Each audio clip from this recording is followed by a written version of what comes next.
Dia cukup mengingat Allah aja. Itu gimana menurut Bapak? Ya, sholat itu cukup mengingat Allah.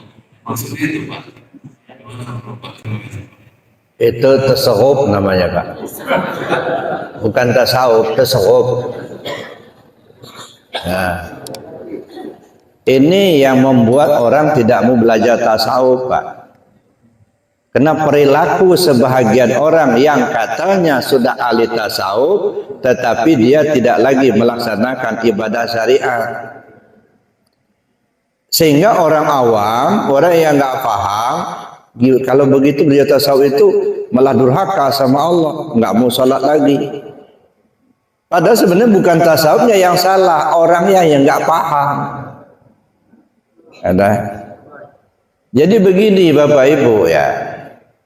Diri kita ini terdiri dari 4 lapis. Tubuh, hati, nyawa, rahasia. Makanya membina diri kita yang 4 lapis ini pakai ilmu yang 4 macam. Syariat, tarekat, hakikat, dan ma'rifat. Tubuh dibina dengan syariat, hati dibina dengan tarekat, nyawa dibina dengan hakikat, rahasia diri dibina dengan ma'rifat. Jadi syariat itu kerja tubuh. Nah, kerja tubuh ini ada yang sifatnya ibadah mahdhah, ada ibadah ghairu mahdhah. Kalau ibadah mahdhah, salat, puasa, zakat, haji, itu artinya ibadah yang sudah ditentukan rukun-rukunnya, syarat-syaratnya, itu ibadah mahdhah. Itu kerja tubuh. Yang ghairu mahdhah, kita bersedekah, kita menolong orang, semua aktivitas kita yang diniatkan karena Allah itu sudah ibadah. Jadi kalau dianggap syariat itu sholat itu adalah syariat, sehingga dia tidak lagi mau mengerjakan syariat, jangan tanggung-tanggung meninggalkan syariat total. Jangan hanya sholat dianggap syariat, jangan hanya puasa dianggap syariat. Itu ya, tapi kan yang syariat bukan hanya itu. Makan itu syariat, pakai baju syariat, pakai celana syariat. Jadi kalau meninggalkan syariat, tinggalkan semua Pak. Nggak usah pakai celana, nggak usah berbaju, nggak usah makan. Baru boleh nggak sholat. Gitu. Ada itu di pinggir jalan pakai kacamata rebet tapi nggak pakai celana. Itu meninggalkan syariat. Ya. Jadi kita jangan terkecoh Pak. Memang ada ungkapan orang-orang ma'rifat. Catat itu ungkapan orang hakikat dan ma'rifat. Kalau kamu sudah ma'rifat kepada Allah, kamu tidak boleh lagi mengerjakan sholat. Tidak boleh sholat ya, bukan mengerjakan sholat ya. Kalau kau sudah ma'rifat kepada Allah, kamu tidak boleh lagi sholat. Siapa yang mengatakan itu? Orang ahli hakikat. Kalau orang ahli hakikat yang mengatakan itu, mesti kita pahami secara hakikat, jangan dipahami secara syariat. Enggak kena. Makanya dulu pernah saya sampaikan, di lapangan mana kita berada, itulah disesuaikan dengan permainannya. Kalau di lapangan bola kaki, ya main bola kaki, jangan main pingpong di situ, kebesaran lapangnya. Kalau di lapangan bola poli, ya main poli, jangan main bola kaki, gitu. Artinya kalau kita berada di lapangan hakikat, berpikirlah secara hakikat, jangan berpikir syariat. Kalau kamu sudah ma'rifat kepada Allah, kamu tidak boleh lagi sholat. Maksudnya, kamu tidak boleh mengaku kamu yang sholat, bukan tidak mengerjakan sholat. Kalau masih merasa kita yang sholat belum ma'rifat namanya. Kan pangkalnya kan gitu. Kalau kau sudah ma'rifat kepada Allah, kamu tidak boleh lagi sholat. Maksudnya kamu tidak boleh mengaku kamu yang sholat. Bagaimana mungkin kita yang sholat, Pak? Pakai apa kita sholat?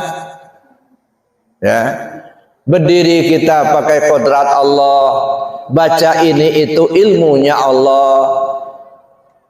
Datang kita karena kita mendengar azan, itu yang mendengar samanya Allah. Bisa berjalan kita kodratnya Allah. Nah, yang punya kita mana? Nggak ada. Berdiri kita kodratnya Allah, tahu kita ilmunya Allah, mendengar kita samanya Allah, melihat kita basarnya Allah. Kok bisa-bisa ngaku-ngaku kita yang sholat? Semua fasilitas yang kita pakai itu milik Allah semua. Cuman kita masih merasa mengaku punya kita karena kita belum mengenal siapa yang punya. Tapi kalau sudah kenal siapa yang punya, pasti tidak akan pernah kita mengaku memiliki. Itu pinjaman. Nah, disitulah kelirunya kita. Dikasih pinjaman, merasa memiliki. Ibarat orang dikasih pinjaman motor, merasa memiliki, dijualnya motornya. Tangkap polisi nanti, Pak. Nah, itu kesalahan kita dalam berakidah. Dikasih pinjaman malah merasa memiliki. Kapan kita punya pendengaran? Pendengaran itu samanya Allah, bukan milik kita. Kalau punya kita beli dari mana? Kalau bikin dari apa?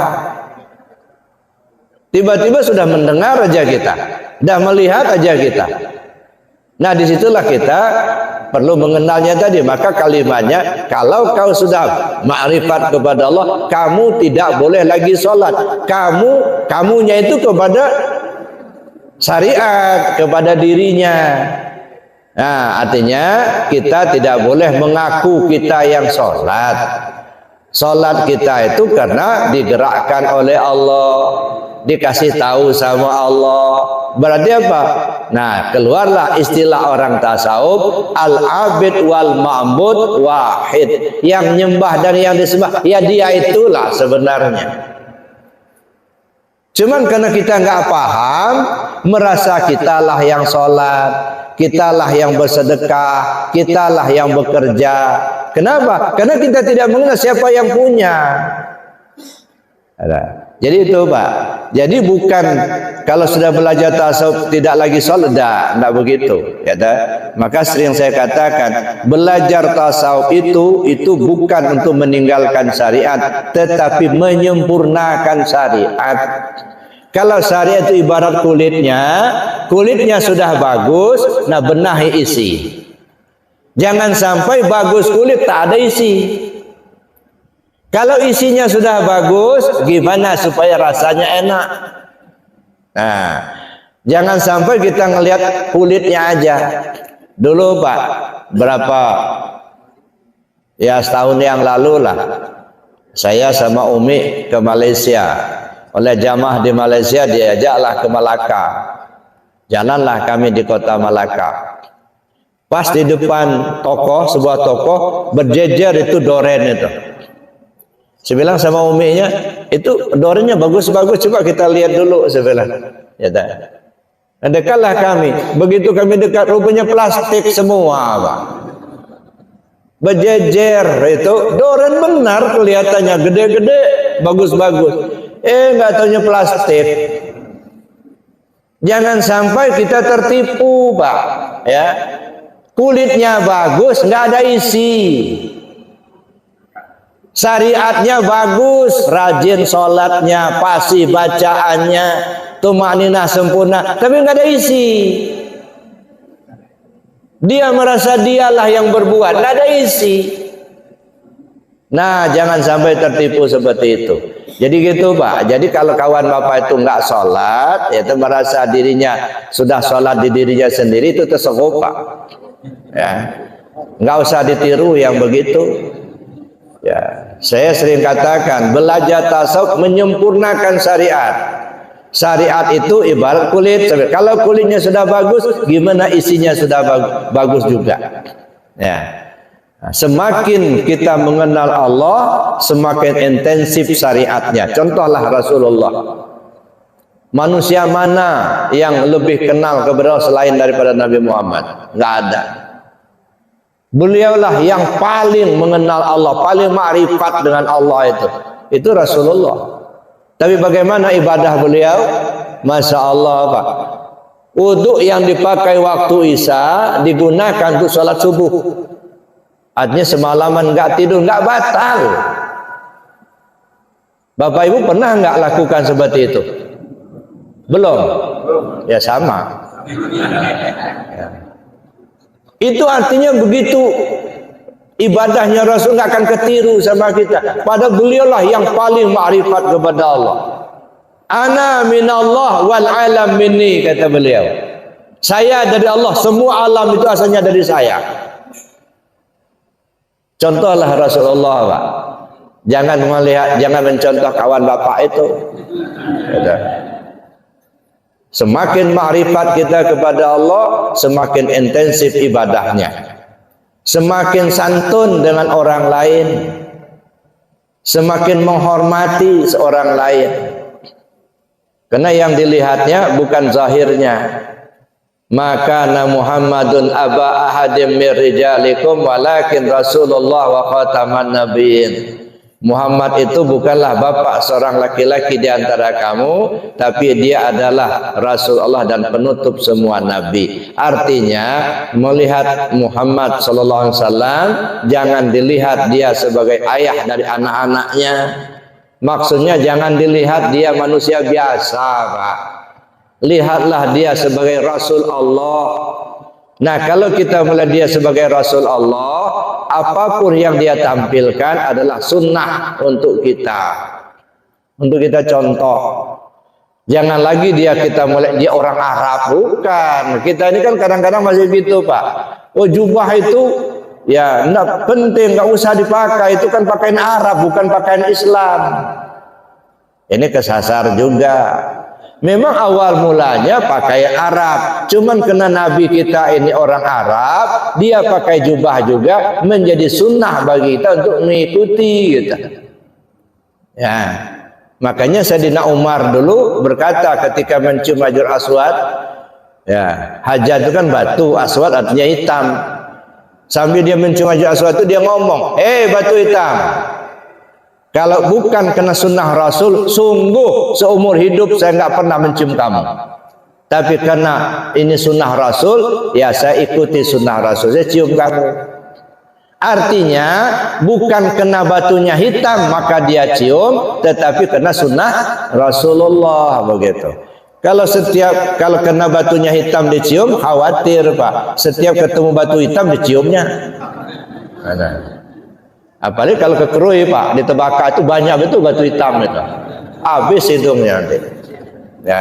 Jadi bukan kena batunya hitam maka dicium, tapi kena sunnah Rasul. Nah begitu juga kita. Ada yang pakai jubah, ada yang pakai surban, ada yang melihara jenggot misalnya. Itu bukan kena Arabnya, karena Rasulullah pakai itu. Gitu. Kita mencontoh Rasulullah. Ya dah. Saya kira demikian Pak. Jadi saya luruskan, itu kalaupun sudah ma'rifat tidak boleh meninggalkan ibadah sholat. Itu pekerjaan. Jadi sholat yang kita kerjakan itu pekerjaan sholatnya. Nah yang sholatnya sendiri yang mana? Ya, setelah kita mengerjakan sholat, tidak cukup hanya mengerjakan sholat, tapi dirikanlah sholat itu. Maka kita perlu mengkaji apa itu sholat. Nah, ada sholat di tingkat syariat, ada sholat di tingkat tarekat, ada sholat di tingkat hakikat. Nah, tiga-tiganya ini terakumulasi ketika kita sholat secara syariat. Maka zikir itu ada 4, ada zikir syariat, zikir tarekat, zikir hakikat, zikir ma'rifat. Kalau zikir syariat ucapan perbuatan, maka kita baca Al-Fatihah, baca salawat, baca syahadat, itu ucapan. Berdiri, ruku'in, tidak sujud, itu perbuatan, itu zikir syariat. Ada zikir tarekat, ingat hati ke Allah, terus menerus ingat hati kepada Allah. Maka kita salat ingat Allah, jangan ingat yang lain. Maka dulu saya katakan maaf, mohon ampun sama Allah. Sekali lagi saya mohon maaf ya sama pengurus ya. Di satu sisi kadang-kadang kita bersyukur Pak ya. ada upaya-upaya kita untuk menamatkan Al-Quran 30 juz menjadi ayat dalam tarawih. Syukur alhamdulillah. Ya. Kita berupaya. Cuman nggak ada yang hafiz. Yang hafal tuh nggak ada. Tapi kita kepingin gimana Al-Quran 30 juz itu tamat dalam 1 bulan Ramadan. Sehingga kita belilah lehar yang panjang. Kita belilah Al-Quran yang lebar. Lalu kita bacalah halaman per halaman. Ujung-ujungnya yang kita ingat halaman. Halaman berapa? Yang kita ingat bundel-bundel ayat. Ayat berapa? Allahnya kapan diingat? Nah ini nyimpang lagi, Pak. Maka saya bilang, nggak usah mempersulit diri. Faqra ma tayassara ma'aka minal Qur'an. Baca yang gampang-gampang aja. Kalau memang ada hafiz, alhamdulillah, syukur. Kalau nggak ada, baca yang mudah aja. Jangan mempersulit diri, gitu. Ada. Ngapain kita beli lehar yang panjang kayak artis gitu, kayak menyanyi gitu. Ada. Al-Quran lebar itu yang dibaca. Ujung-ujungnya mata kita ke sana terus. Lupa kita sama Allah. Ada yang lucu lagi zaman sekarang, Pak, pakai HP. Saya pernah lihat itu imam Wairil maghdubi alaihim waladdallin. Amin kata jamaah, mulai dia nyari ayat. Nah, baca. Begitu selesai kantongnya lagi. Ya Allah, kapan ingatnya sama Allah? Nyimpang lagi. Aqimis sholata lidzikri. Dirikan sholat ingat aku. Kalau sholat nggak ingat Allah, di luar konteks. Ya, itu ayat bacaan yang diingat Allahnya. Nah, nih bagaimana cara mengingat Allah kalau belum kenal Allah? Nah, cobalah Bapak Ibu ingat apa yang Bapak Ibu nggak tahu, bisa nggak? Nggak bisa. Ya, kita mau mengingat sesuatu yang padahal kita nggak tahu, nggak bisa. Kalau diingat berarti tahu itu. Ibu kalau tidur jam berapa malam? Jam 10. Kalau masih tahu jam 10 belum tidur, masih golek-golek. Orang kalau sudah tidur nggak tahu sama sekali jam berapa, yang nggak tahu udah tidur. Kalau masih tahu belum tidur. Iya. Kalau sudah tidur nggak tahu lagi suami di sampingnya, nggak tahu nggak. Nah, namanya udah tidur. Jadi artinya nggak bakal bisa ingat kalau nggak tahu. Maka perlu kita mengenal Allah supaya kita bisa ingat Allah. Mudah-mudahan Allah memberikan petunjuk pada kita semua. Amin. Allahumma amin. Kita tutup. Bismillahirrahmanirrahim. Allahumma inni astaudi'uka ma 'allamtani wardutu ilayya inda hajati ilaihi wala tansani ya rabbal alamin. Subhanakallahumma wa bihamdika asyhadu an la ilaha illa anta astaghfiruka wa atubu ilaik. Assalamualaikum warahmatullahi wabarakatuh. Alhamdulillah, demikian kajian yang bisa kita simak bersama pada kesempatan kali ini yang disampaikan oleh guru kita Buya Ruspi. Semoga setiap ilmu dan hikmah yang telah disampaikan menjadi manfaat, menambah keimanan serta membawa kita lebih dekat kepada Allah Subhanahu wa taala. Jangan lupa terus dukung channel ini dengan like, komentar dan subscribe agar kita bisa terus berbagi ilmu dan kebaikan bersama. Wabillahi taufiq wal hidayah. Wassalamualaikum warahmatullahi wabarakatuh.